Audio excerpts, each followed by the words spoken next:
Então, pode. Boa noite a todos. É com muita alegria, mais uma terça-feira, no estudo sistematizado da doutrina espírita, do Grupo Espírita Meimei, em Angra dos Reis. Hoje é dia 27 de junho de 2023. E vamos dar início à reunião. Vou pedir à Georgia que faça a leitura da página e a Miriam vai fazer a prece inicial. Pedir que todos mantenham seus microfones desabilitados para que a gente possa ter uma gravação também de boa qualidade.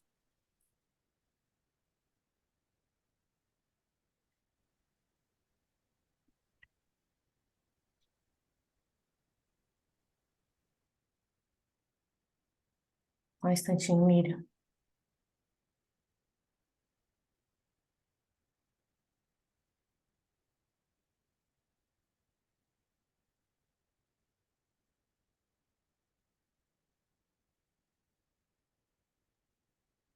Bom, boa noite a todos.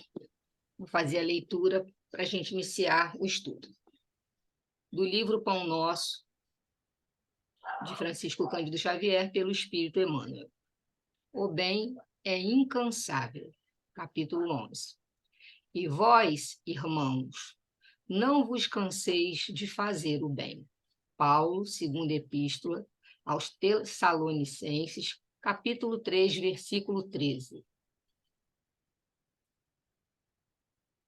É muito comum encontrarmos pessoas que se declaram cansadas de praticar o bem. Estejamos, contudo, convictos de que semelhantes alegações não procedem de fonte pura. Somente aqueles que visam determinadas vantagens aos interesses particularistas na zona do imediatismo adquirem o tédio vizinho da desesperação quando não podem atender a propósitos egoísticos.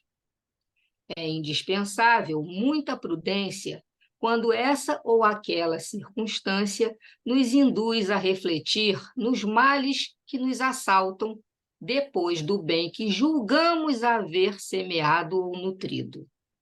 O aprendiz sincero não ignora que Jesus exerce o seu ministério de amor sem exaurir-se desde o princípio da organização planetária. Relativamente aos nossos casos pessoais, muita vez terá o mestre sentido o espinho de nossa ingratidão, identificando-nos o recuo aos trabalhos da nossa própria iluminação. Todavia, nem mesmo verificando-nos os desvios voluntários e criminosos, jamais se esgotou a paciência do Cristo que nos corrige, amando e tolera, edificando, abrindo-nos misericordiosos braços para a atividade renovadora. Se ele nos tem suportado e esperado através de tantos séculos, por que não poderemos experimentar de ânimo firme algumas pequenas decepções durante alguns dias? A observação de Paulo aos Tessalonicenses, portanto, é muito justa. Se nos entediarmos na prática do bem, semelhante desastre expressará em verdade que ainda nos não foi possível a emersão do mal de nós mesmos.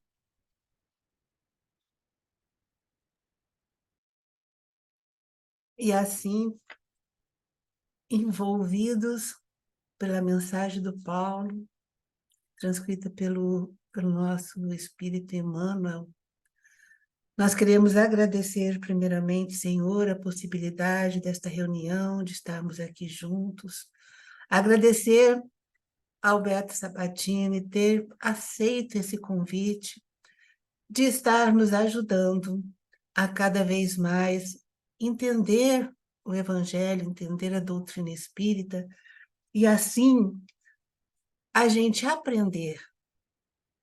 Não é só nos cansarmos, a gente tem que aprender a fazer o bem. Porque longe ainda está aquela semente, né? que brota tão intensamente dentro de nós, que é fazer o bem ao próximo. E isso, o Evangelho do Cristo tem nos dado ensinamentos que nos ajudam a entender e a praticar. Então, a gente quer agradecer as palavras de Emmanuel também, quando ele fala que o Cristo nos corrige amando e nos tolera edificando. Que a gente aprenda cada vez mais a amar nossos irmãos, a tolerarmos, amando eles assim cada vez mais. Obrigada, Senhor, por esse momento. Obrigada a todos pela reunião de hoje. Graças a Deus, Senhor. Obrigada, Georgia. Obrigada, Miriam.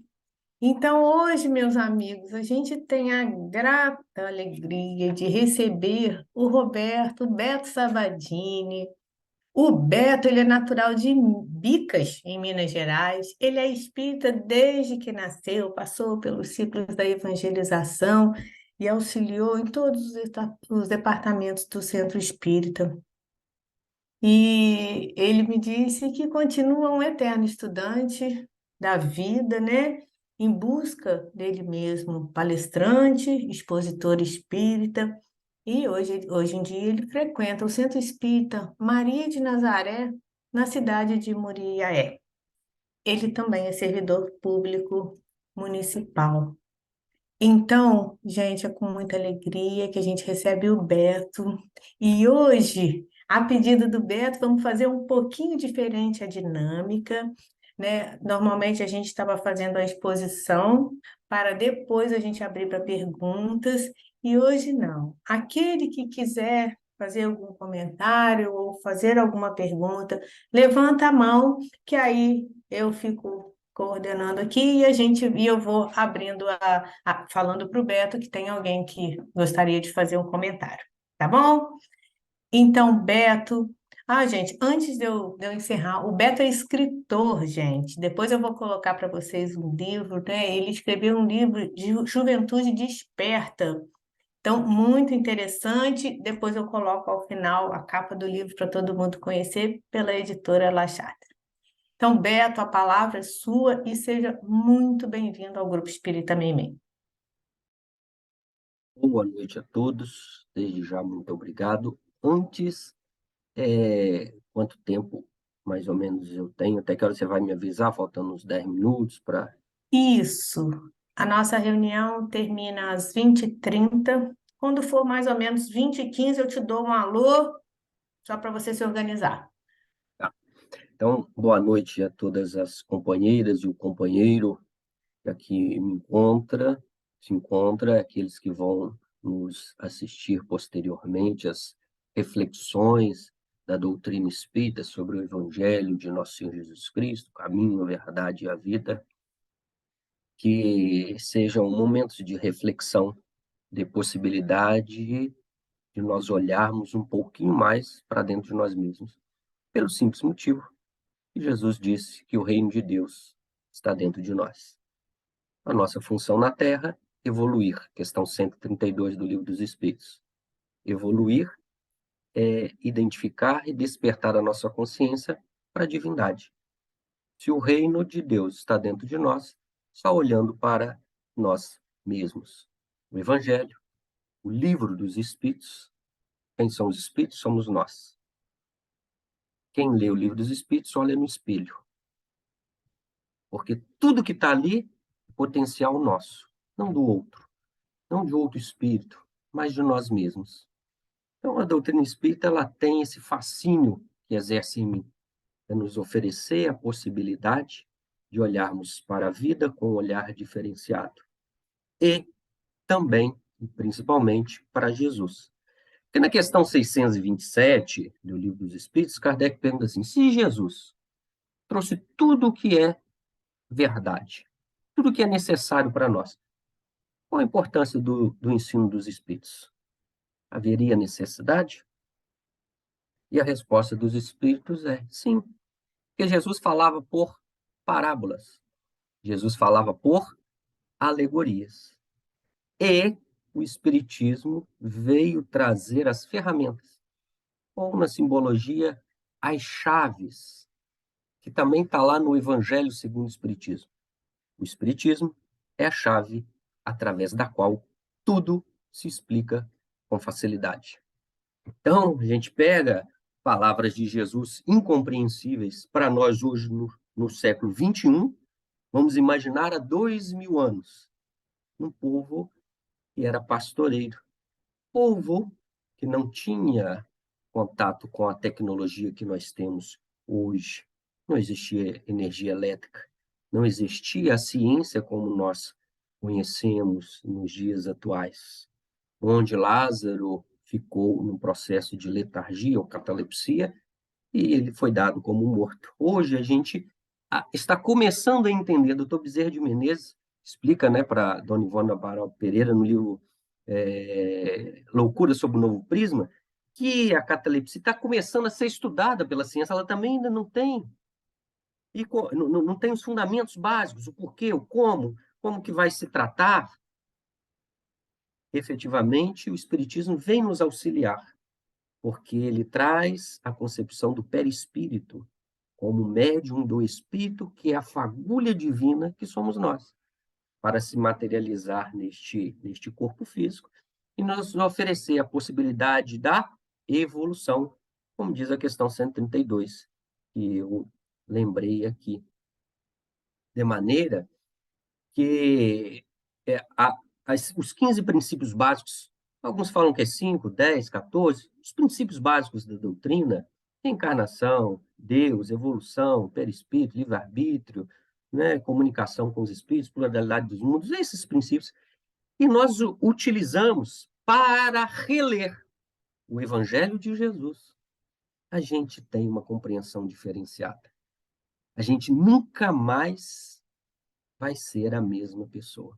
Nós vamos olhar o mundo de maneira diferente. O mundo não vai modificar. Ele muda muito vagarosamente. Mas nós teremos uma postura diferenciada em relação ao mundo.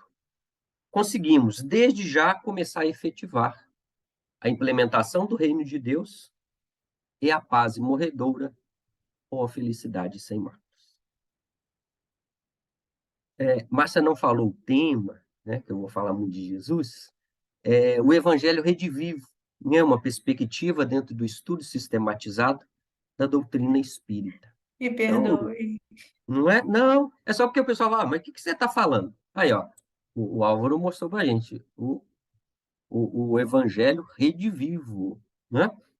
Vamos fazer algumas reflexões a este respeito, lembrando desde já, né, Márcia, que no livro Nosso Lar, quando a veneranda ela está fazendo exposição, uma das vezes André Luiz estava participando, e de repente ela encerrou, e ele ficou um pouco assustado, mas no auge do ensinamento de Jesus, das colocações dela, ela parou, e então o mentor que estava do lado dele falou, isso já foi questionado para ela, e ela disse assim, quem começou as pregações evangélicas foi Jesus, não sou eu que vou concluir, não sou eu que vou terminar.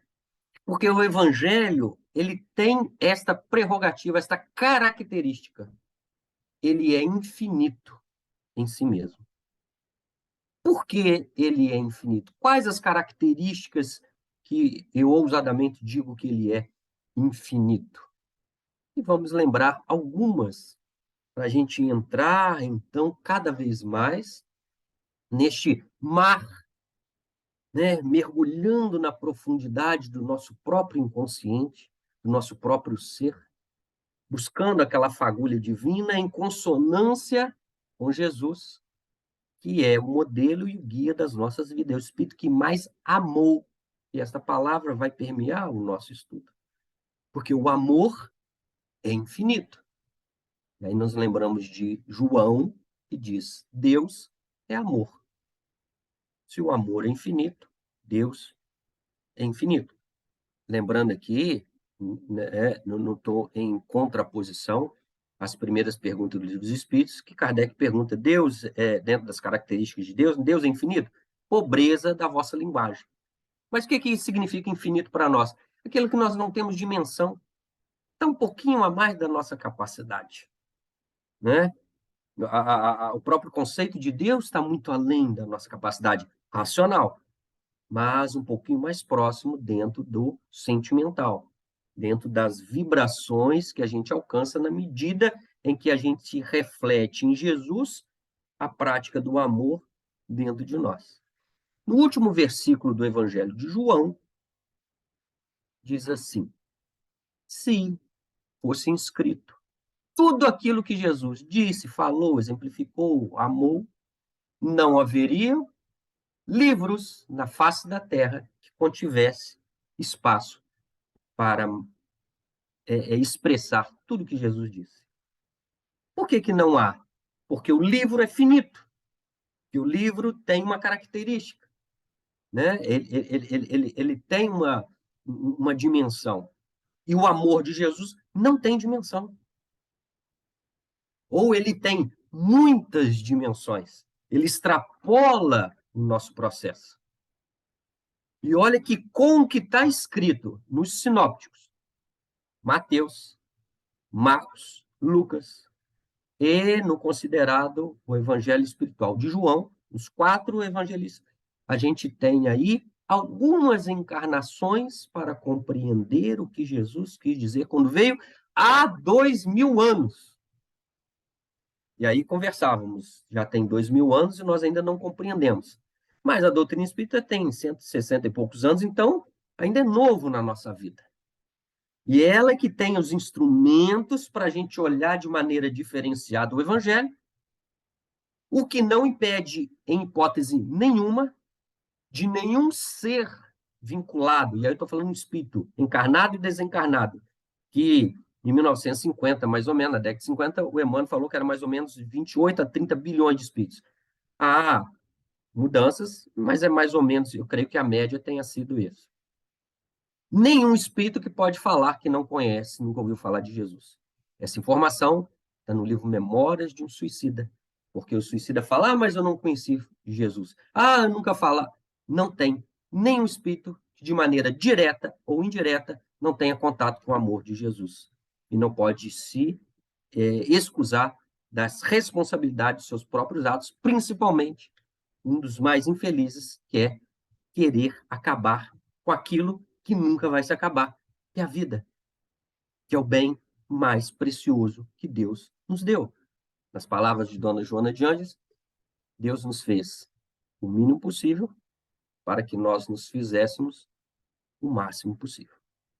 Mas eu estou falando direto, vocês não falaram nada ainda, fiquem à vontade, tá? Mas senão vira palestra, fica aquela coisa mais chata. Por enquanto, estamos ouvindo. Daqui a pouquinho. Então, a primeira concepção é essa, está em João. A outra é o amor. E aí tem uma pergunta: o que é o evangelho? Evangelho é a boa nova, é a alegria, né? Tem várias concepções, todas são certas. Vou fazer um parênteses aqui, para lembrar Pedro. Nenhuma escritura é de particular interpretação. Ou seja, não tem ninguém que tem o privilégio e a interpretação melhor, mais adequada para a vida. Cada um de nós devemos desenvolver em nós aquela interpretação que vai me auxiliar hoje no processo, no estágio consciencial operacional que eu estou vinculado. E o que é bom para mim, adequa a minha razão, não é definitivamente igual ao do outro, porque não existe um espírito igual ao outro. Somos individualidades com personalidades completamente diferentes. Então, aquilo que encaixa em mim não vai ser na mesma intensidade, do mesmo tamanho, igualzinho vai ser do outro. E este princípio de receber e de aceitar isso já é um passo fundamental para a gente ir adentrando no Evangelho de Jesus. Álvaro levantou. O Álvaro, isso. Beato, boa Sim, noite. O nosso corpo é espírito ou não é? O nosso corpo é espírito ou não é espírito? O nosso corpo, É, é. nosso, nosso corpo, ele é matéria, mas tem espírito e tem perispírito. Nós somos tripartite, né? Nós temos o espírito, que é a centelha divina que Deus criou e ninguém mais consegue criar. Existe o perispírito, que é conhecido como MOB, né? Modelo Organizador Biológico, que faz é o médium, né? Ele faz o intermédio que molda o nosso corpo físico, que é matéria. Então, quando junta espírito, perispírito e matéria, a gente tem a nossa personalidade nesta encarnação, nome, Roberto Badini Júnior, com CPF, com identidade, né? Com as características que fazem parte da nossa vida. Dá licença um minutinho, deixa eu só Sim. falar uma coisinha aqui para ele. O Álvaro, presta atenção numa coisa. O espírito é vivo estando ele num corpo ou não. Agora, o corpo sem o espírito não vai desintegrar, vai decompor, não vai existir mais. Vai virar matéria, vai se misturar à terra, entendeu? O espírito é espírito estando no corpo ou não. Então vamos supor, pode estar um espírito encarnado e um espírito desencarnado, ou não. Perfeitamente. A É. palavra já explica. Encarnado na carne, desencarnado fora da carne. Mas espírito é espírito, ele teve início, nós tivemos e nunca mais vamos ter fim, né? Nós não somos eternos, eterno só Deus, não teve início nem fim. Nós somos aquilo que se considera eviterno. Tivemos um início e estamos e não teremos fim. Somos perfectíveis. Nós temos o potencial da perfeição e vamos desenvolvendo as nossas características cada vez que a gente vem na carne. Porque não existe evolução se não tiver vínculo com a matéria, o espírito na matéria. Questão 27 do Livro dos Espíritos. Existem dois princípios gerais do universo, o espírito e a matéria? Resposta dos espíritos, sim, mas acima deles, Deus. Esta é a grande trindade universal da doutrina espírita: Deus, espírito e matéria. Deus, o criador de todas as coisas, o espírito criado por Deus, é o princípio inteligente, que depois vai virar um ser inteligente, lá na questão 76. Do princípio ao ser inteligente, segundo André Luiz, no livro Libertação, 1 bilhão e 500 milhões de anos, de forma linear, porque não tem livre-arbítrio, então não tem prova, não tem expiação, é só desenvolvimento do potencial anímico, e a matéria que é inerte, né? Que nós nos unimos para ela pelas encarnações, pelas sucessivas vidas, a gente ir desenvolvendo até nós chegarmos àquilo que hoje nós chamamos de angelitude. Também não é o fim, porque não existe fim. Se não existe fim, o Espírito trabalha também. Então, nunca nós vamos saber tudo. Mas sempre, isso é gostoso. Pessoal, gente, já sei tudo. Ainda que seja o Espírito puro sabe tudo. Não. Existem, né, graus infinitos. É o que a gente consegue delinear pela nossa razão hoje. Ah, mas o Cristo não é Espírito puro? É um Espírito puro, com as nossas características. E ele é governador da Terra e está vinculado ao sistema solar. O sistema solar está na periferia da nossa galáxia. Periferia. Ela é grande para as nossas concepções. De viajar de uma ponta a outra, ou seja, um diâmetro na velocidade da luz, gasta 100 mil anos. Jesus esteve aqui há 2.000 anos. Se a gente começasse a viajar na época de Jesus, só daqui a 98 mil anos, luz, nós chegaríamos a outro ponto. Nós estamos na beiradinha. Para a gente chegar no centro da galáxia, onde tem os grandes sóis, onde tem as grandes estrelas, você tem espíritos com características inimagináveis para nós, que são os cristos, que são co-criadores daqueles planetas que organizam a vida. E a nossa galáxia é uma dentro das mais de 100 trilhões é número do universo conhecido. Porque 80% do universo, segundo a ciência, é matéria escura. É desconhecida. Então, é isso, é infinito. Para nós é infinito. Não conseguimos conceber ter um limite. E se nós concebemos um limite, a pergunta que não cala é o que tem depois? Não tem. Não pode ter, senão delimita. Ou seja, é muito além da nossa. Então, a gente tem como referência, e a gente volta para Jesus. Jesus veio aqui a nós e traçou determinadas condutas, determinados exemplos, para que nós pudéssemos, dentro da nossa capacidade, realizarmos o nosso potencial. Por isso, aquela pergunta inicial: o que é o Evangelho de Jesus?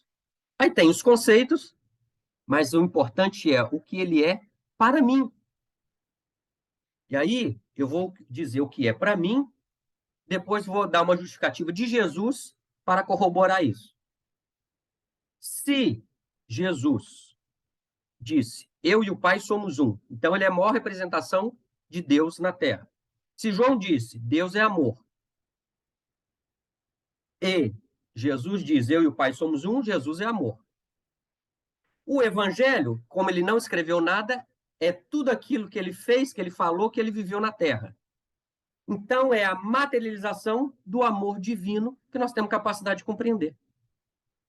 Então, o Evangelho, para mim, é amor palpável, porque o amor é um sentimento. Está muito além das nossas definições. Mas, em cada palavra, em cada gesto, em cada silêncio, em cada olhar de Jesus, é a materialização do amor. E aí cada um tem que descobrir, porque é muito importante o que dizem os espíritos, o que diz qualquer espírito, mas é a concepção dele. E como eu disse, a dele vai servir para ele. Eu tenho uma experiência diferenciada e cada um de nós temos uma. Num contexto em que nós convivemos, nós temos características em comum, que é a lei de sociedade. Quem ama, ama alguém ou alguma coisa. Para desenvolver o amor tem que ser em sociedade. Mas nós somos individualidades. Nós temos que desenvolver e nos identificarmos com Jesus, para falar como Paulo, eu já não sou eu quem vive, é o Cristo que vive em mim. Se o Cristo e o Pai somos um só, e aí vem a lógica matemática, se A é igual a B e B é igual a C, A é igual a C. Se Jesus é a união com Deus, e já não sou eu que vivo, o Cristo vive em mim, então eu e Deus somos um. Nós integramos a grande divindade, a grande essência da vida, que é a nossa meta. É muito bonito, né, o Evangelho. É muito científico, é muito matemático, é muito filosófico, é muito vivencial, é muito prático. Porque o amor é tudo isso. O amor é esse contexto geral. E aí, qual é a frase que eu falei de Jesus que corrobora isso? Ele diz assim, sede vós perfeitos, como perfeito é o vosso Pai que está nos céus. Então, ele deu uma medida. Como eu falei, a gente precisa de um referencial. E o referencial dele é que nós sejamos perfeitos, como ele disse, vosso. Vosso é quem? Nosso. Então, eu tenho que ser perfeito como o Deus que eu consigo entender. Porque vamos imaginar que Jesus dissesse, sede vós perfeitos, como perfeito é o meu Pai que está no céu. Qual a concepção de Deus para Jesus? Nós não sabemos nem a concepção de Jesus.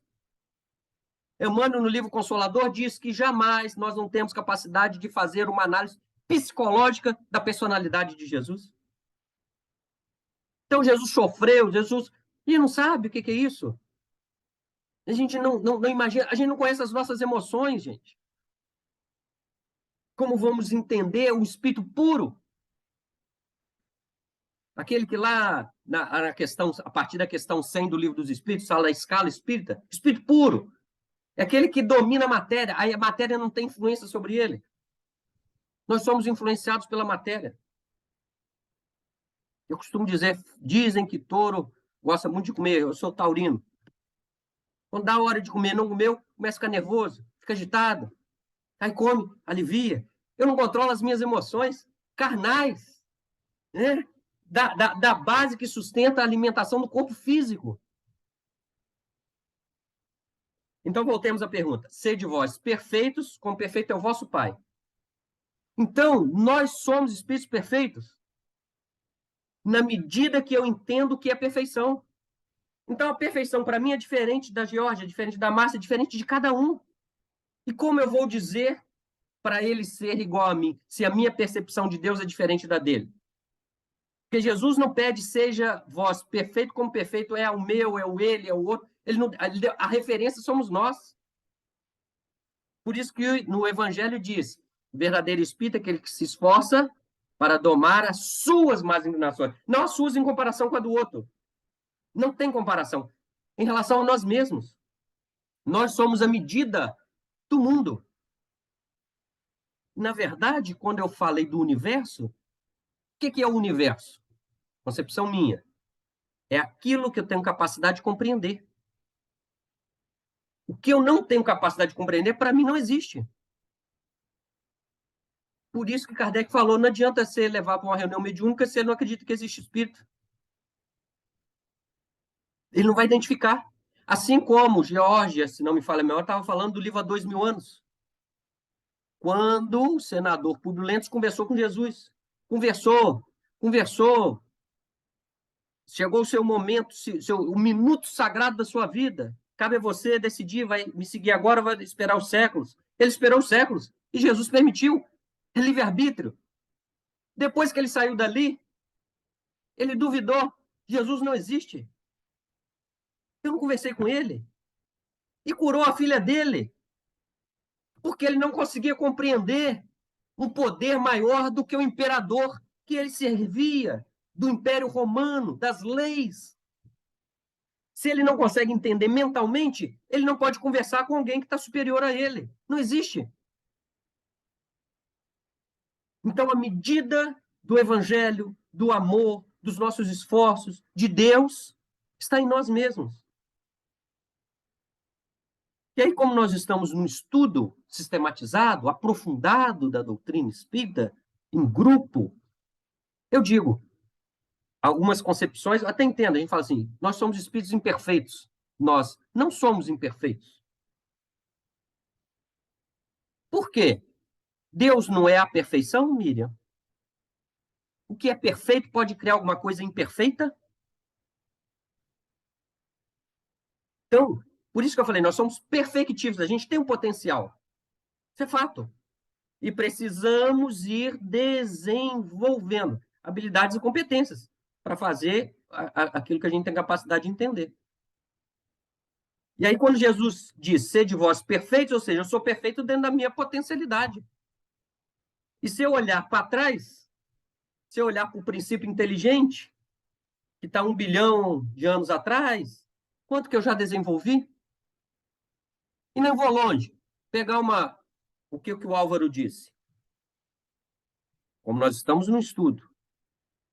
André Luiz, no livro Missionários da Luz, diz assim, as células dos vossos corpos são irmãs, companheiras no processo de evolução.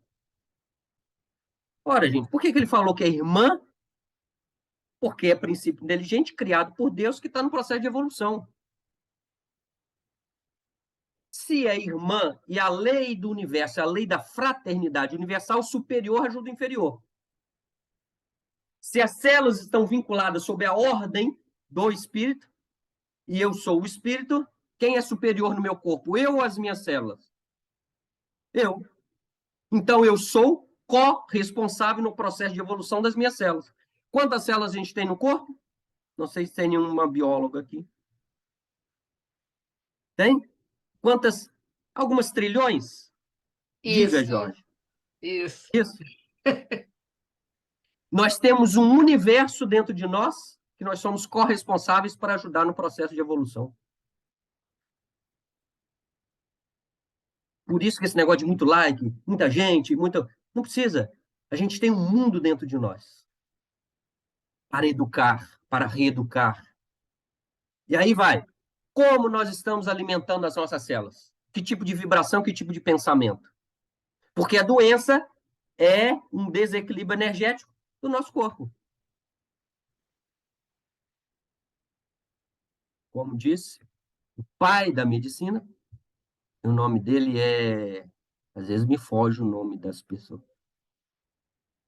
Márcia, só abriu... Aristóteles, Não, não é? Pai da medicina? Peraí. Não não, é Heráclito? não é Heráclito também não. Eita! Vamos Não, ver. Hipócrates, Hipócrates. Hipócrates, Pedir Hipócrates. ajuda aos Ei, Google, universitários, pedir. viva o Google! Ele diz assim, que estar doente, nós adoecemos quando nós perdemos a medida do belo que existe em nós. Gente, medicina não é poeta, não. Ele diz que nós adoecemos quando perdemos a medida do belo que existe em nós. O que é o belo? Deus, a perfeição. Perdemos a medida de um lado ou do outro, saímos do roteiro da beleza, da harmonia, nós adoecemos. Então, a doença é um retorno à lei de equilíbrio para entendermos a beleza que é a vida, que é o universo que existe em nós, que nós fazemos parte e que nós interagimos com os outros e os outros interagem conosco. O evangelho é o exercício em todas essas variáveis de uma harmonia para a gente se melhorar, para progredir, para evoluir, para amar, para ser feliz. Se entender isso, acabou. Fecha o estudo que não tem mais nada para ensinar, nada para aprender. Agora, é a grande questão. Mas como eu faço isso, Marco? Como eu faço isso, Carlos? Eis a questão. E aí, Jesus, que não precisava encarnar, porque um espírito, como diz o próprio Jesus, quando se refere aos dois emissários de João Batista, quando João Batista estava preso, para perguntar se Jesus era o Messias ou se esperava um outro Messias. E ele diz assim: dos nascidos de mulher, o maior deles é João Batista. Então, se o nascido de mulher é o João Batista, então existem aqueles que não são nascidos de mulher. Correto? É lógico isso? Se Jesus afirmou dos nascidos de mulher o maior João Batista, a gente pode entender que existem aqueles que não são nascidos de mulher. Lógico, biologicamente, né, Jorge? Não tem como nascer. A gente tem que entender o que Jesus está dizendo. Porque João Batista, que diz que veio batizar com água, e como a água é a representação da reencarnação, ou seja, daqueles que estão no processo de reencarnação, de provas e expiações daqui na face da Terra, João Batista, daquela época, naquele contexto, era o maior deles. Jesus, que é um espírito perfeito, co-criador da Terra, há 4,8 bilhões de anos, está na leitura foi a Georgia que fez, né? Que desde o início do processo evolucional da Terra, Jesus foi co-criador, Deus entregou para ele aquela massa que saiu do Sol até esfriar, atenuar as forças telúricas, depois desenvolver as águas, depois os minerais, depois os vegetais, depois até chegar a mais ou menos 200 mil anos, e aí tem a paleontologia, o ser humano, né, nos australopithecus africanos, neandertales, até chegar aí, Jesus foi o comandante, foi o organizador, o co-criador disso. Então, ele veio aqui, não precisava. Já vai falar, tá, Álvaro? Só para finalizar essa linha de raciocínio. Tanto é que no livro A Caminho da Luz, a gente sabe, ele se reuniu no Sol, junto com outros Cristos, tal a importância dele vir. Então, ele é aquele que não é nascido de mulher. Ele é pleno, ele é puro.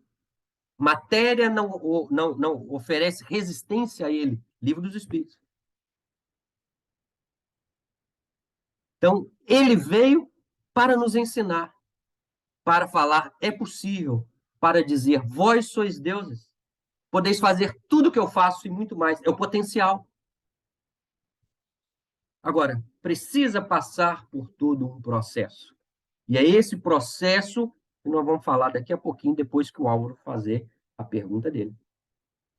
Roberto, não é Sim. uma pergunta. É assim, meu avô, ele é muito católico. Ele morreu há 10 anos atrás. Uma vez, não sei se ele estava comigo nesse dia, ou se, não sei se você já foi no centro ali de Mandativa, em Cano dos, ali perto de Ando. Ali tem um centro que faz o tratamento espiritual. Eu tava na mesa de cirurgia.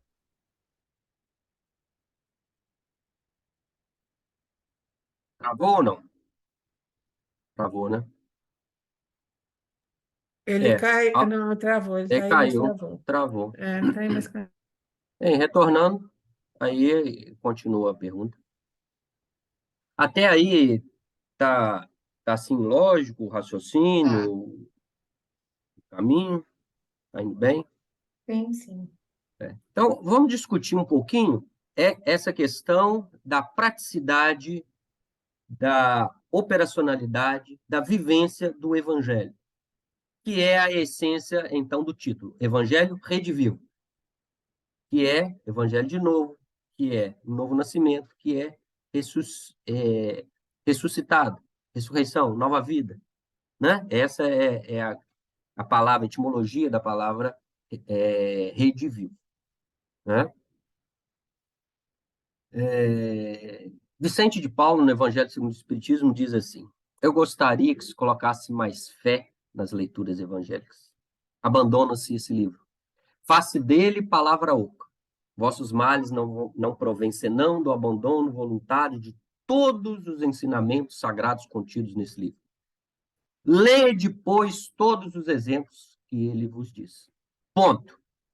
Lede, vírgula, e meditai.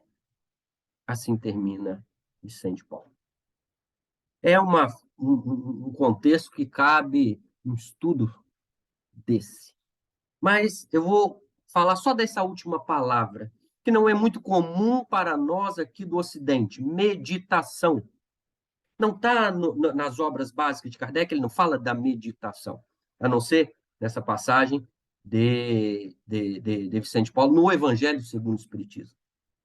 E por que ele fala para ler e fala para meditar?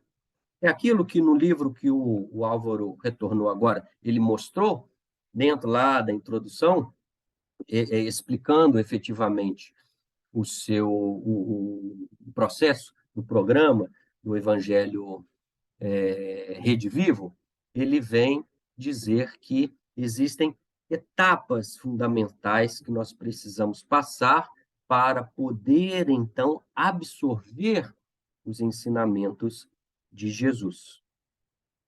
E, neste contexto, nós entendemos aquilo que Emmanuel disse. A gente precisa sair da cerebração e deixar escoar para o sentimento. Assim como Jesus, quando foi interpelado por um doutor da lei, que perguntou: o que devo fazer para alcançar o reino de Deus? Aí ele fala: o que está escrito na lei? Que ledes nela? Não é isso, Mira? Estudada. Uma coisa é o que a gente lê, outra coisa é o que a gente interpreta. A gente lê com o cérebro e interpreta com o sentimento. Então, a união destes dois, que é o sentimento e a inteligência, as duas asas que Emmanuel falou que vai levar a gente à perfeição, precisam estar em consonância. Mas o sentimento ele é fundamental, porque nas palavras. Você já vai falar, tá, Álvaro? Eu estou terminando uma outra linha de raciocínio. O Gandhi, grande pacifista indiano, seja bem-vindo, Marcelo. Eu ia até falar assim, ó, mais um homem, porque as mulheres sobejam aqui, né? E eu fico muito feliz porque eu sou da seguinte concepção: o mundo de regeneração só vai virar mundo de regeneração o dia que a mulher tomar conta do mundo. Ah, e depois eu tenho comprovações, uma linha de raciocínio nisso, mas fico feliz de ver que no Espiritismo a mulher tem uma projeção diferenciada, embora haja ainda, né, preconceito de toda espécie. Mas, enfim, é, e até perdi o que eu estava falando, que eu empolgo quando eu falo de mulher. Eu fiz uma palestra domingo, Espiritismo e Feminismo, né? Então, eu acho fundamental, e nós temos uma dívida coletiva com o espírito feminino, né? Mas, realmente, só vai mudar quando vocês assumirem efetivamente, porque no mundo de regeneração, o espírito, a intuição, domina a matéria. Quem que domina a matéria? A razão ou o sentimento? O sentimento. Então, Beto, efetivamente, quando isso acontecer... Sim, Miriam. Márcia. só um minutinho. Alvin, nós vamos deixar para você fazer esse comentário ao final, se sobrar um tempinho, porque para não fugir ao tema que o Beto está trazendo para a gente, e não interromper o raciocínio dele, tá bom? Desculpa, Beto. Problema. E aí, esta interpretação, ela é fundamental. E ela se edifica, esse escoar que o Emmanuel fala, na meditação. E o que é meditação? É silêncio. O que é meditação? É vazio. É um conceito oriental fundamental nas nossas vidas. Um copo, ele só tem utilidade quando ele está vazio, que eu posso preencher com alguma coisa. Se ele já está cheio, ele não tem utilidade. Se a nossa mente, o nosso sentimento, ele está referto de coisas, de questões, de sentimentos, como que nós vamos fazer a substituição? Não é simples. É um processo que demanda, dentro da pedagogia, um item chamado destruição, né, para a gente recolocar e reconstruir um novo conceito. E aí eu estava falando de Gandhi, o grande pacifista indiano, quando o Marcelo entrou. Ele dizia o seguinte: a fé transcende a razão sem contradizê-la. Vou repetir. A fé transcende a razão sem contradizê-la. É igual a misericórdia, que transcende a justiça, respeitando a justiça. Que é um outro conceito também profundo, que a nossa razão não tem capacidade de compreender nas minúcias. E a gente discute em palavras e não vai chegar a lugar nenhum. Mas o sentimento aceita. Mas a fé, mas a capacidade do amor na efetividade, ele compreende tudo. Ele não precisa explicar, basta existir. Ele não precisa de justificativa. Ele é, que é o maior conceito de Deus. Deus é, ponto. Qualquer coisa a mais é uma delimitação de Deus. Então, o evangelho, como disse Vicente de Paulo, ele precisa ser sentimento. E aí vem o grande questionamento. Como nós estamos sentindo o evangelho? Primeiro, a gente identificar o que é o evangelho para nós. E agora, como nós estamos sentindo o evangelho. É fundamental para que haja utilidade na nossa vida. Para que a gente não chore, e a gente chora emocionado, vendo Jesus, relendo Jesus, a gente enxuga a lágrima e vai para as questões materiais, e nós vamos botar para fora as nossas sombras e vamos brigar, vamos achar ruim porque está chovendo, e porque o buraco, o prefeito não mandou tampar o buraco, e vamos reclamar dos impostos, e a gente volta para a normalidade. O evangelho, ele é prático, que é outra frase que está no livro Renúncia, que também está na introdução do livro, que é uma estrada ascensional, é um caminho. E Jesus disse: eu sou o caminho. Então, o caminho ele tem duas limitações. E quando a gente olha para mim, para frente, ele não tem fim. Quando a gente olha para o início, ele não tem fim. Então, o caminho é onde nós estamos. Que nós precisamos andar passo a passo, conquista a conquista, etapa a etapa, respeitando aquele que está do lado, está parado, que andou mais rápido, que diminuiu. Deus nos deu livre-arbítrio, quem somos nós? Para determinar o ritmo de cada um. Então, neste contexto, eu vou para... Seria o último versículo do Evangelho de Mateus, depois do Sermão da Montanha. O Sermão da Montanha é um livro dentro de outro livro, né? Seria, se o Evangelho, dentro da Bíblia, é a alma da Bíblia, o Sermão da Montanha é o coração desta alma. É uma concepção que eu aprendi com o grande exegeta, que foi católico, o professor Huberto Holden, né? Então, no finalzinho, quando ele fala todas aquelas belezas, fala as bem-aventuranças e vem explicando várias questões, ele diz assim: e o povo maravilhava-se com as palavras de Jesus. Vamos pensar um pouquinho nessa palavra? Maravilhar-se com o evangelho de Jesus? Nessa toada do sentimento, nós estamos nos maravilhando com o evangelho? Mas o que é isso? Eu abro o evangelho, eu leio, toca o meu coração, mexe comigo, ou apenas eu abro o Evangelho, capítulo 6, Cristo Consolador, vinde a mim todos vós, estáis aflitos e sobrecarregados, eu vos aliviarei, tomai sobre vós o meu jugo e aprendei. Porque a mente já decorou. A gente sabe isso de cor salteado. Mas quando é que a gente abre e a gente escuta na nossa consciência Jesus falando, vinde a mim, e é tudo que eu quero no momento que eu preciso de consolo, de dor, de aflição, que todos nós vivemos todos os dias da nossa vida, nesse mundo de provas e expiações? Vinde a mim. E aí ele fala, aquele que quiser ser o maior, seja o menor, deixai vir a mim as criancinhas, e a criancinha é aquela que se joga quando o pai ou a mãe abre os braços e fala, venha. A gente está se jogando em Jesus, sem questionar, confiando nele, embora muitas vezes nós não tenhamos capacidade de compreender efetivamente todas as suas palavras e todos os seus ensinamentos. Marcelo, perfeito. Eu me vejo no evangelho ou eu sou terceira pessoa? É uma pergunta de cunho pessoal. Eu vou falar de mim, Marcelo. Ora me vejo no evangelho, ora me vejo como terceira. Ora eu sou um João que deita a cabeça no peito de Jesus, ora eu sou Simão Pedro que olha com preconceito quando ele conversa com uma mulher. Ora eu sou um fariseu que questiona as palavras de Jesus. Ora eu sou um Zaqueu que ouço os seus ensinamentos e eu abro mão de muitas coisas para seguir ele.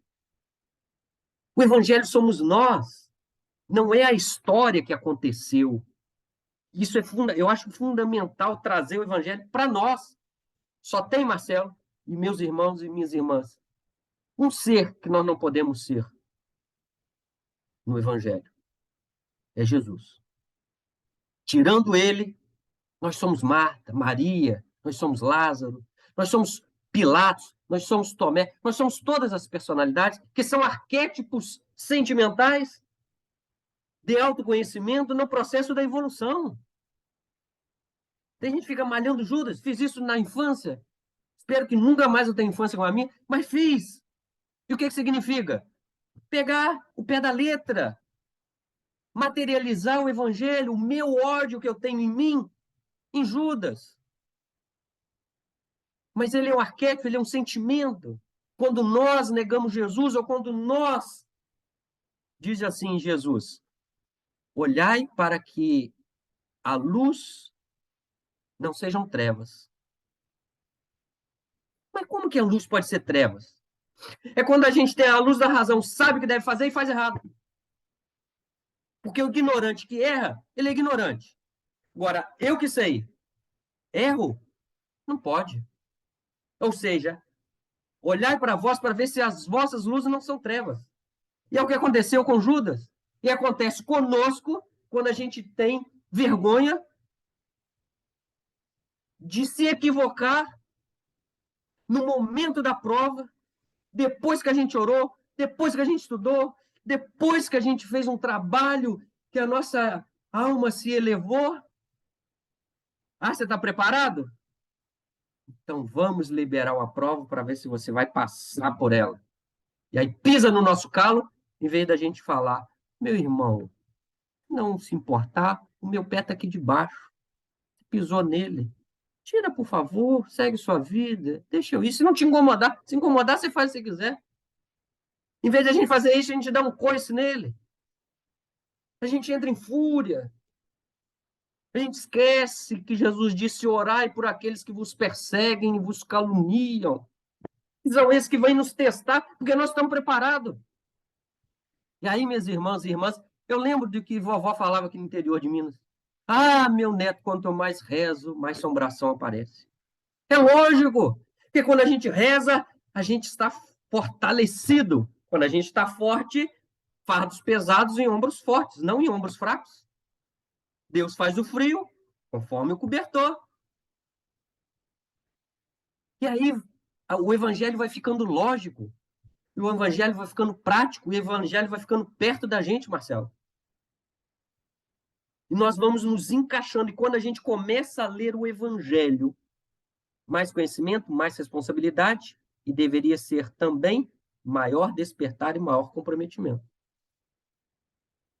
Se não é conscientemente, Marcelo, na vida é. Porque como é um processo evolucional, a gente não anda para trás, e como disse Alcione, que fala, né, o evangelho é um caminho ascensional, todas as experiências são guardadas dentro de nós. Estávamos falando, eu acho que sim, sobre o passado, não foi? Antes da gente começar a gravar. Hoje nós somos a melhor versão de nós mesmos. Tudo que de bom nós fizemos em todas as encarnações passadas, hoje é a melhor versão. Por isso que olhar para trás é ver uma versão anterior. E quem é que está com o iPhone 7.0 e quer voltar para um 3.0, voltar para um 1.0? Ninguém. A gente quer o 10, o 11, o 12, não é assim? É assim a nossa vida. A cada dia nós somos melhor. E eu tenho aqui todo o meu potencial. E tenho também as minhas sombras, mas porque Deus é misericórdia, ele deixa que ela vá naturalmente, vagarosamente, de vez em quando ela aflora. E quando aflorar, o que disse Pedro na sua epístola, o amor cobre a multidão de pecados. No amor a gente resolve tudo, não tem dor, não tem problema, não tem sofrimento, não tem nada disso. Deus não é cobrador de impostos, Deus é amor. Nem Deus é pai. Você pode contestar alguma coisa de Jesus? Deus não é pai. Deus não é mãe. Deus é inteligência. Deus não tem sexo, o Espírito não tem sexo. E se tivesse para ser, eu falaria como Francisco de Assis, Deus é mais mãe do que pai. Ou não? Nas concepções é o sentimento. É o maravilhar-se com Jesus.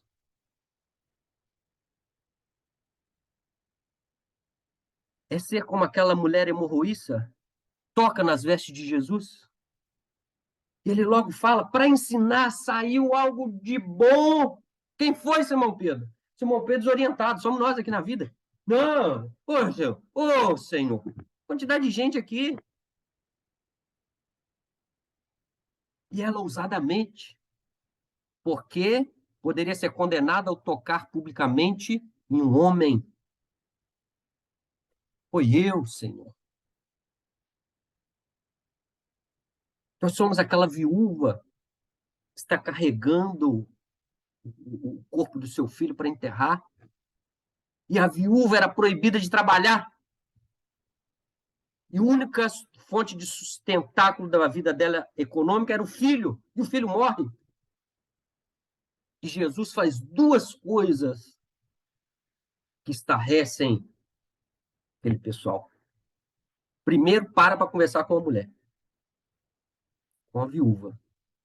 Fazer aquilo que a gente chama de atendimento fraterno. Acolher, vem cá. Né?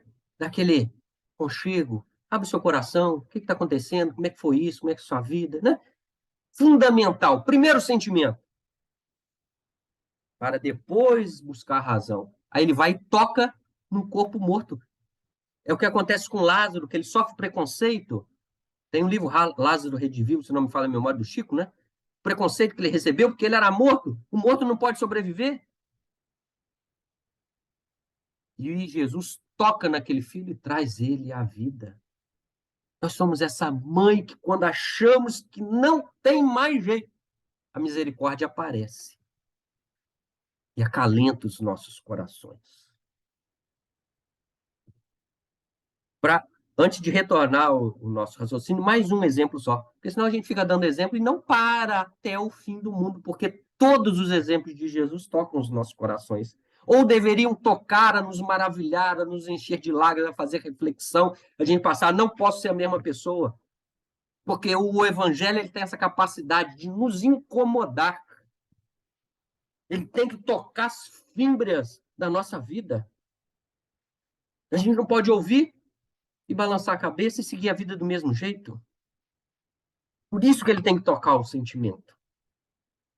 Uma das coisas que Jesus mais combateu foi a hipocrisia. É falar uma coisa, entender outra, pensar outra e viver de forma diferente. Nem todos os que dizem Senhor, Senhor entrarão no reino dos céus. Mas, o último exemplo. Aquele homem cujo filho ora jogava na água, ora caía no fogo. Que o pai foi procurar os discípulos e os discípulos não conseguiram dominar aquele filho. E Jesus estava no Monte Tabor conversando com Moisés e com Elias, junto com Pedro, Tiago e João, naquele que ficou conhecido como a Transfiguração. Quando dorme, desculpa, quando desce, Jesus encontra aquele pai, eles vão trazer, eles não conseguiram curar o meu filho. E Jesus faz a mesma coisa com a mãe. Mas desde quando ele é assim? É o atendimento fraterno. Cara, conta um pouco, abre o seu coração, o que você passa, como é que ele é em casa, como é que ele é aqui. Né? A gente entende Jesus assim. E ele, no final, Jesus fala, você crê? E nós somos esses homens, pais, que Jesus pergunta, você crê? E a gente fala assim como aquele pai, eu creio, Senhor, mas ajuda-me na minha incredulidade. É aquela fé com o olho aberto e o olho fechado. Quando a gente começa na reunião mediúnica, fica assim, né? Tem medo, tem receio. Não é mais ou menos assim? Natural. Ou seja, a razão crê, mas o sentimento ainda não está fortalecido. Não está edificado. Por isso a importância de São Vicente de Paulo. Meditai. E a gente, como que a gente edifica? Através da repetição, automatismo. Através da perseverança. Foi isso que Jesus disse, aquele que perseverar até ao fim será salvo.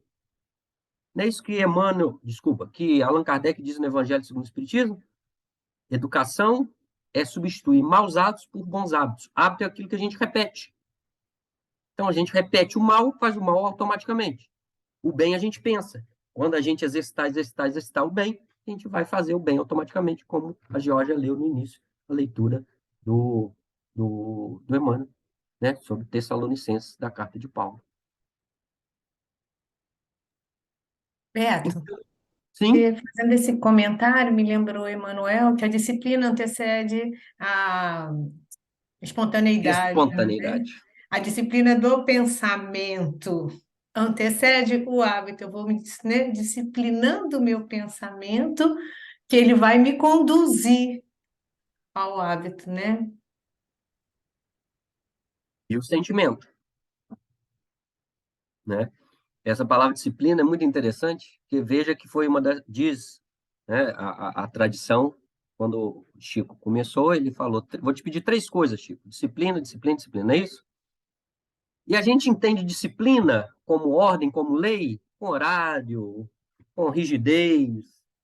Aí a gente tem uma faculdade mediúnica do Chico, que começa a psicografar às 5 horas da tarde e vai até 5 horas da manhã, 12 horas sem parar. Que disciplina é essa? Quem hoje vai fazer um seminário para ensinar mediunidade vai falar que a mediunidade é para ser exercida, tem hora para começar, não tem hora para parar. Ou seja, nós estamos aqui num estudo, né? Um estudo para pensar. É a disciplina do sentimento do amor, porque o amor não tem limite. É a hora que precisar. Como diz Chico, um dia nós vamos chegar a um momento que o centro espírita vai ficar aberto 24 horas, porque lá é um hospital. E o hospital não fecha, porque a gente não sabe a hora que vai dar o desespero, a hora que vai dar a dor. E se eu tenho vontade de suicidar hoje, eu vou procurar o quê? Um pronto-socorro. Pronto-socorro espiritual.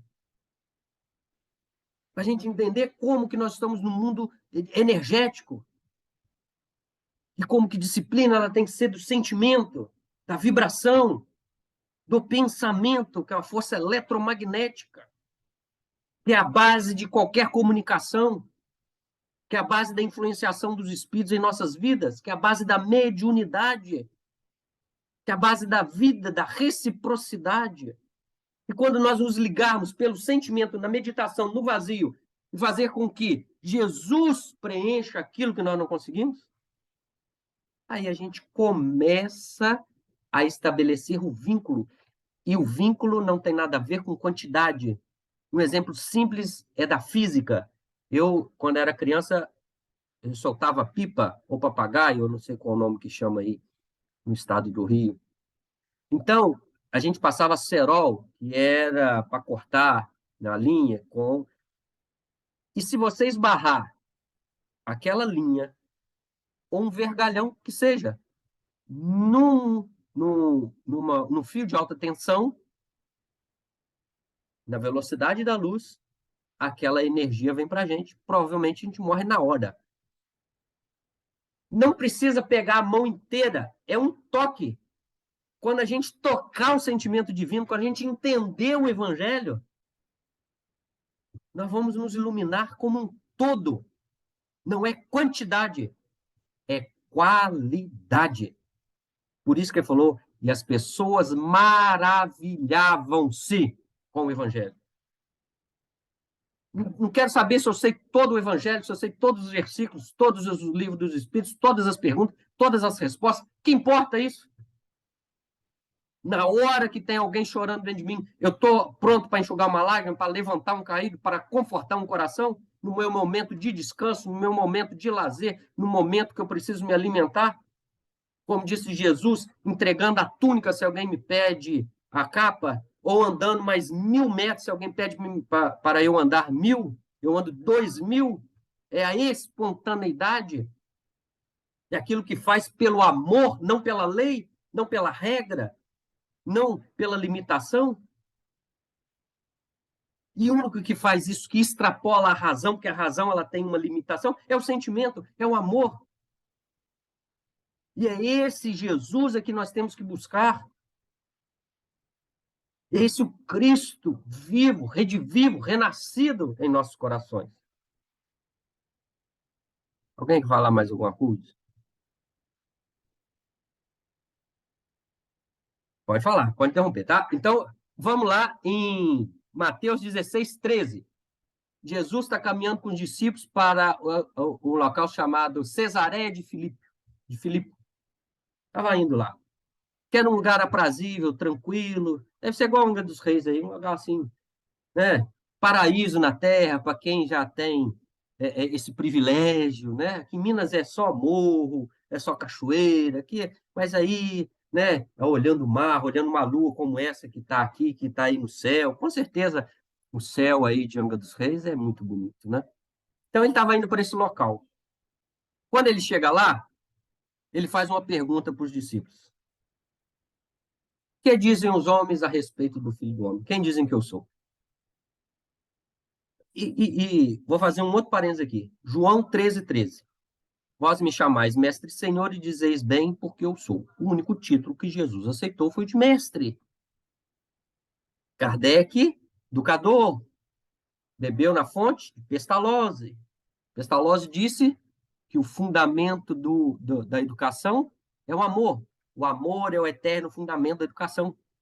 Olha como tudo se liga. Tudo tem uma lógica. Tudo tem uma etapa. Então, nesse processo, o que Jesus... Ele não sabia. Jesus sabia tudo. Ele apenas ensina que a gente precisa fazer avaliação para que o trabalho seja cada vez mais útil.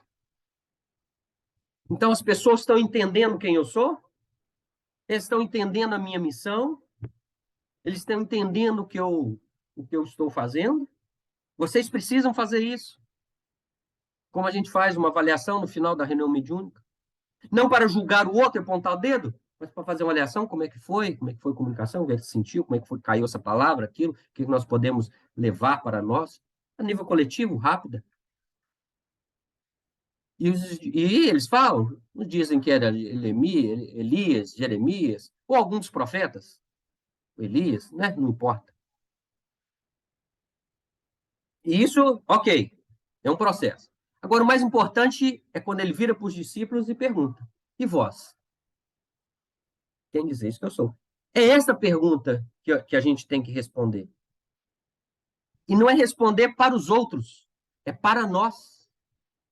O que representa Jesus hoje na minha vida? E não existe resposta errada.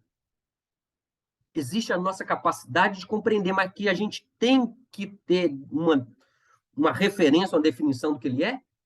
Porque Jesus, olha só, eu vou lembrar algumas coisas que ele disse. Eu sou o caminho, a verdade, a vida, o pão, a luz, a porta, o bom pastor. Olha quanta coisa Jesus é. Eu sou o grande médico das almas, Evangelho segundo o Espiritismo. Então Jesus é o médico, é aquele que vai nos curar, é aquele que a gente vai levar as nossas torpezas, como eu disse, as nossas disfunções em nome de doença, para que ele curar a nossa personalidade, enquanto Jesus está nos ensinando para o espírito imortal? Nós estamos esperando isso de Jesus, ir para o centro para resolver a nossa vida financeira, familiar, a nossa briga. Que às vezes a gente faz isso. Agora, a gente tem que reconhecer. Estou aqui há 50 anos no centro, o doutor Bezerra nunca falou comigo, o menino acabou de chegar e já deu uma mensagem para ele. Como pode isso? O que nós estamos esperando de um centro espírita? Um local para nos favorecer? A gente faz a caridade, mas está cobrando? De forma direta ou de forma indireta? De forma velada ou na forma do pensamento? Ou Jesus é o orientador, aquele que ensina, não deve perdoar nem não 7 vezes, mas 70 vezes 7 vezes? Ou é aquele que disciplina quando ele vai dormir, ele vai orar, os discípulos dormem? Vocês não podem velar por mim nem uma hora? Emmanuel, numa das interpretações, diz que uma hora dentro da eternidade é uma encarnação. Será que a gente não pode ser fiel durante uma encarnação? A gente tem os altos e tem os baixos. Ou Jesus é o grande mestre. Enquanto ele é mestre, nós somos discípulos. E o discípulo é aquilo que faz o que o mestre fala. E aí vai, em que medida nós estamos fazendo tudo aquilo que Jesus nos ensinou? Não falando, mas exercitando dentro de nós. De todo o evangelho, qual o versículo que nós colocamos em prática 100%? Um versículo que seja. Vamos pegar o livro dos Espíritos. Uma pergunta do livro dos Espíritos, que a gente estuda, que a gente fala, que a gente coloca em prática 100%. Se a gente tiver um versículo por ano, uma pergunta por ano, uma encarnação a gente avança muito. Um ano são 365 dias, um dia é 24, é muita coisa que a gente vive para a gente exemplificar um versículo e uma pergunta. Não é questão de quantidade, é questão de qualidade, de identificação com Jesus. Porque Jesus nunca foi preocupado com quantidade. Nós é que somos. E qual o valor que tem uma alma? Eu gosto muito, deixa eu ver aqui. 8h15, Márcia. Olha Isso, só. eu ia falar agora. Tá vendo, gente? Depois eu queria fazer uma pergunta para você, mas termina aí, pode Não, pode concluir. fazer. Não tem fim. Eu falei que não tinha fim. Não, você falou que não tinha fim, né? Que a gente vai voltar, como diz a Márcia, cenas dos próximos capítulos, né? Olha só, Só para não falar, veja bem, é o que é o evangelho para nós, como nós identificamos o evangelho, o que é Jesus para nós. Em essência, seriam 3 perguntas que a gente, né, esmiuçou, que eu acho que dá um início para a gente olhar Jesus e o Evangelho de forma diferente. Diga, Georgia, por favor. bom, vamos levantar uma polêmica aqui, uma bola, mas eu acho que dúvida é para ser colocada, né? pouco aí para trás, você falou que a gente pode se comparar a Maria, a qualquer, né, Personalidade. personalidade que já apareceu nessa história, menos com Jesus. Jesus, certo? Você afirmou Sim, isso. sim.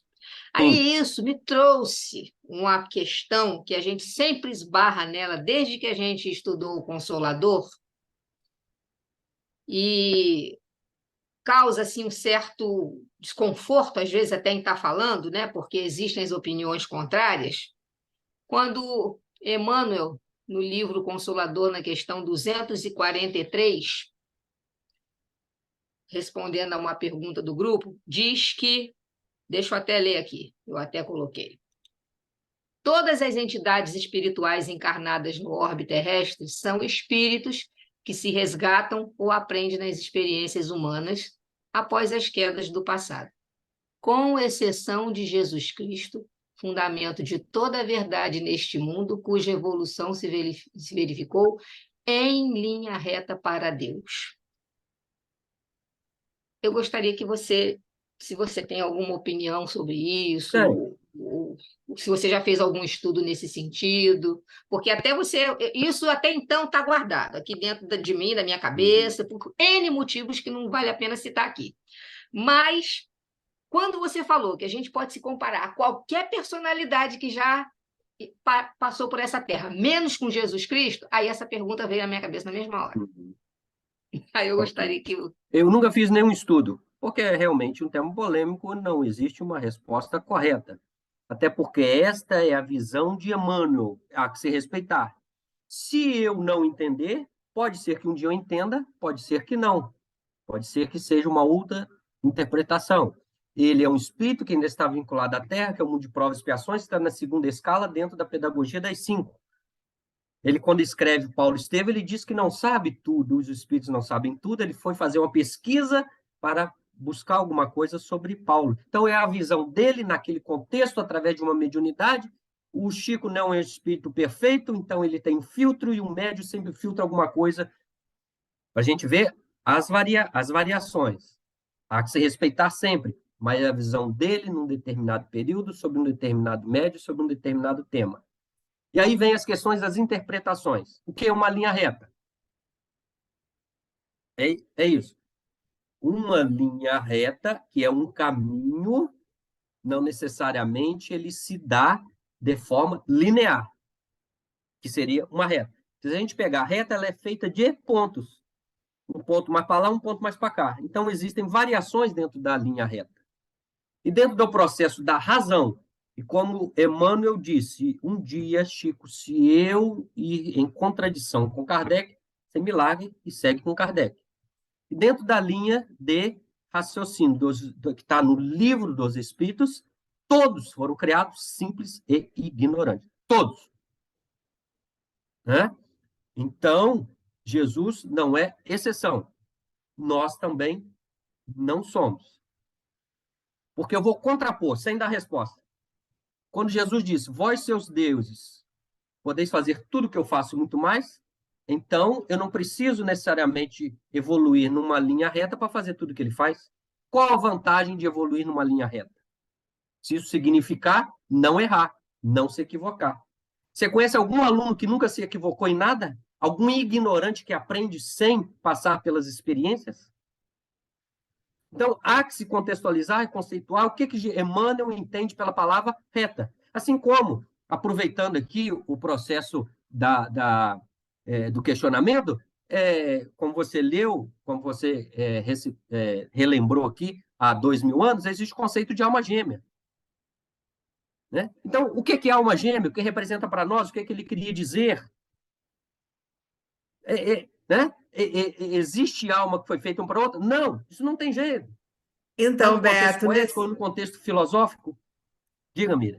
então, nesse mesmo livro que a Jorge citou, foi aí que ele deu o conceito dele de alma gêmea. No final, a FEB questionou e ele manteve a visão dele. Ele manteve, não é? Aí eu acho que é isso. A gente às vezes fica questionando umas coisas que, assim, a opinião dele, vivência dele, E às vezes a Isso. gente não vai entender mesmo, né? Agora, você está com o livro dos Espíritos aberto aí? Sim, tá Lê a aqui. questão 124, por favor.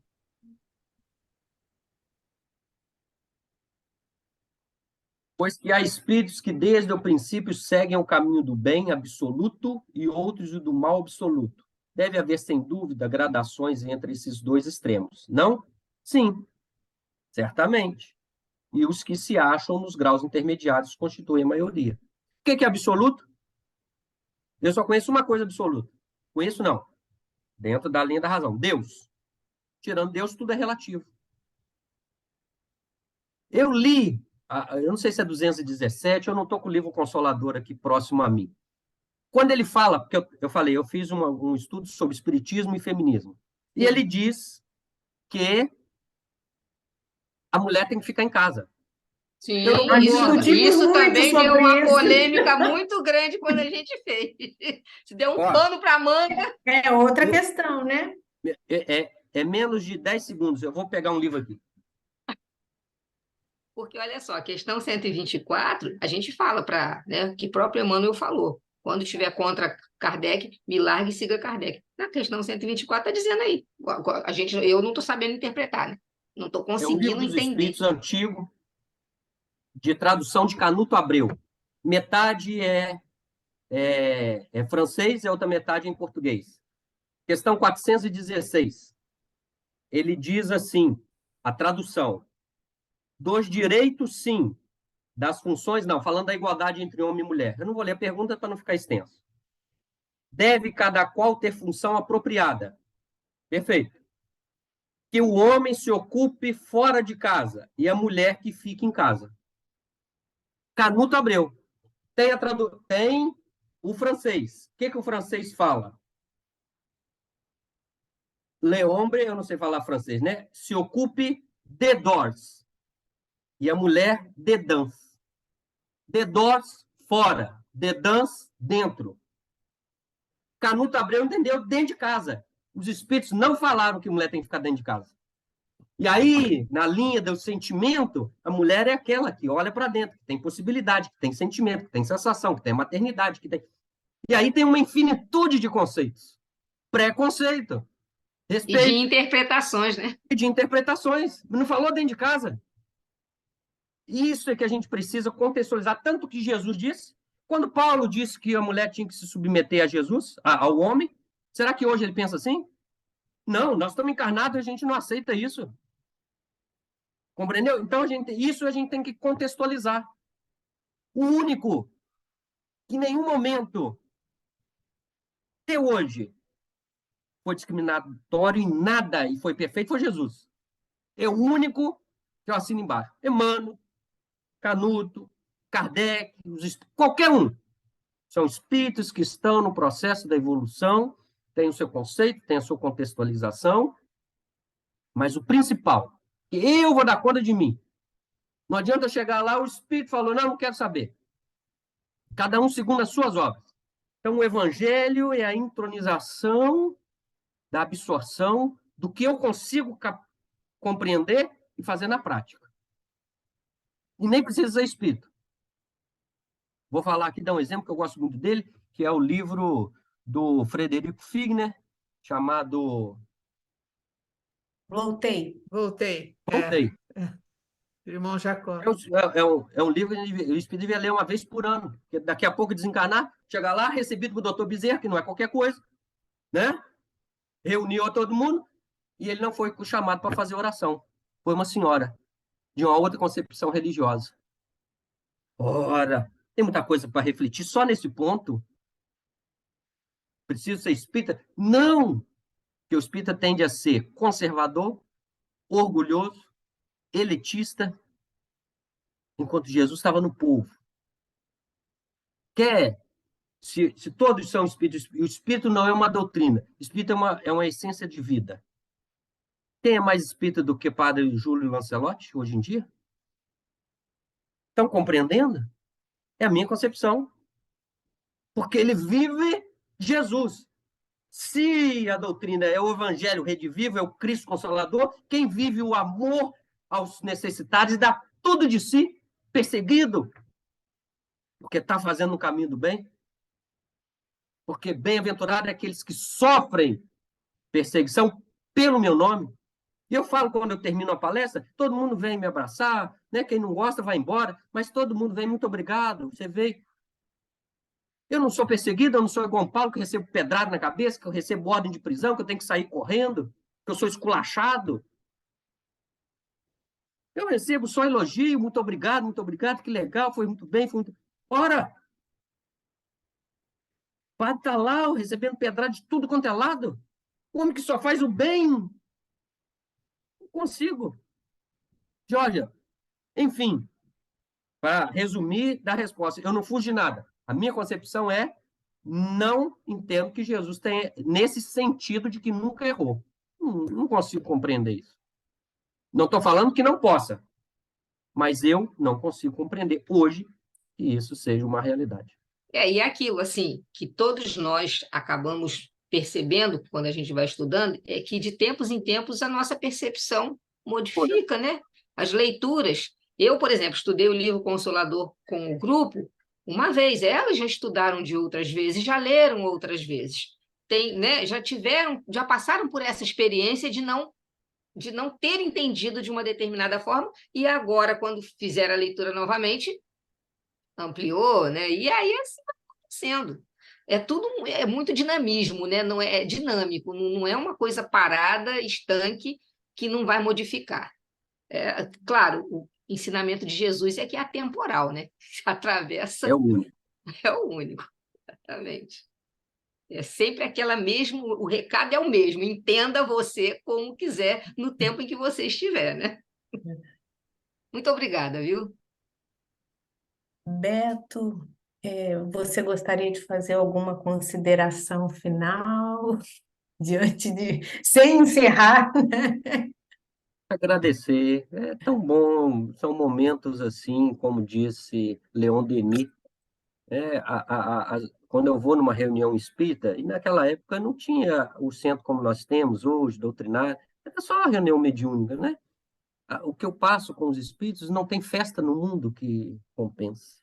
Então, a alegria que vocês me proporcionaram, o Jesus, ele é o mestre, continua sendo, quem fala que mais precisa, quando mais falo, eu mais edifico dentro de mim, a pedagogia fala que quando a gente ensina, 70% a gente guarda, então a melhor maneira da gente fazer, então é gratidão, muito obrigado, se não esquecer, numa próxima oportunidade me convidar de novo, vai ser com muita alegria, Com com muita satisfação, certeza. eu vou estar aqui, né, nesse ambiente também fraterno, que acolhe bem a gente, e quando a gente acolhe, né, você se sente tranquilo, se sente em família, como tivesse, diz a Miriam, na casa de vocês, se tivesse um cafezinho, um chazinho, um pãozinho de queijo, a gente vira à noite, não tem fim. Beto, nós te agradecemos e nós desse grupo aqui, eu acho que nós estamos em busca exatamente do que você veio aqui, que deu um mundo de exemplo, porque se a gente não estudar, se a gente não conhecer o Evangelho, a gente não vai conseguir compreender só lendo a passagem evangélica e decorando ela. A gente, né, nossa proposta, muito de nós está com dificuldade de estar estudando, porque é difícil. Sim, é difícil, não é fácil. O Evangelho de Jesus ainda não está dentro de nós, não é? Então a gente tem que trazê-lo, conhecendo, meditando, sentindo para vivenciar, né? E a sua fala de hoje só veio engrandecer essa nossa proposta de continuar, né? Da gente continuar nesse estudo continuado, né? Que é a vida nossa aqui. Muito obrigada, meu irmão, meu amigo, e com certeza outros convites virão. E antes de eu te pedir para fazer a prece, eu vou colocar aqui para todo mundo. Gente, esse é o livro do Beto, Juventude Desperta. Beto, quer falar um pouquinho sobre o tema que você aborda nesse livro? Márcia, olha, é um romance infanto-juvenil, digamos assim, mas quem de nós aqui não, como disse Paulo, vós sois criancinhas em Cristo, com leite vos criei, não como já, porque não podis ainda não podeis. Diante de Jesus, não se sente uma criança, né? Pronta para aprender, para despertar, para questionar. Então, é um livro que conta a história do Arthur, que frequenta a mocidade, que é uma pessoa comum, que faz o culto no lar, que tem as suas dúvidas, que tem os seus questionamentos, e que procura na doutrina, procura dentro das aulas de filosofia, ter um olhar diferenciado diante da própria vida, tendo sempre como referência o Evangelho de Jesus. Poxa, gente, que coisa fantástica, né? Para a gente estar lendo. E olha, a editora La Chatre, quem quiser, é só entrar pela editora. E para a gente finalizar, então, vou pedir ao Roberto que faça a nossa prece final. Pode ser, Roberto? Para não ser egoísta, como eu já falei demais, se alguém quiser, né, compartilhar e ter essa possibilidade, quem sou eu? Porque a mulher é aquela sensível, é aquela que está mais próxima aí das energias positivas. Caso contrário, eu faço, não tem problema nenhum, mas não poderia deixar de oferecer primeiro a alguém que se dispusesse a isso, né? Alguém se sente tentado a fazer a prece? Ó, não é mulher, mas faz prece belíssima. Marcelo. É verdade. Marcelo tem alma Pronto. feminina, tem alma feminina. Tá eleito, tá eleito. Então vamos lá. Vamos, irmãos, agora elevar o nosso pensamento a Deus, nosso Pai, a Jesus Cristo, nosso Mestre querido, a Meimei, e aos espíritos que nos auxiliaram, que envolveram o Roberto, para agradecer mais uma vez essa oportunidade bendita do estudo, do esclarecimento, do despertar. Então, eu particularmente fiquei muito tocado com a palavra maravilhar-se com o Evangelho, que o Beto utilizou. Então, que a gente realmente peça a Deus que possa cada vez mais nos levar a esse autoencontro, e esse encontro com a nossa própria história, porque o Evangelho não é a história de Jesus, é a história de todos nós. Muito obrigado a Deus pela oportunidade, obrigado, Jesus Cristo, por ter trazido o Beto aqui hoje para fazer o que precisamos, que é buscar cada vez mais nos aproximarmos de Jesus, e a melhor forma é buscando o esclarecimento dentro do seu Evangelho, que nos trace o roteiro seguro para a felicidade, para o nosso crescimento. Obrigado, meu Deus, mais uma vez, que assim seja. Graças a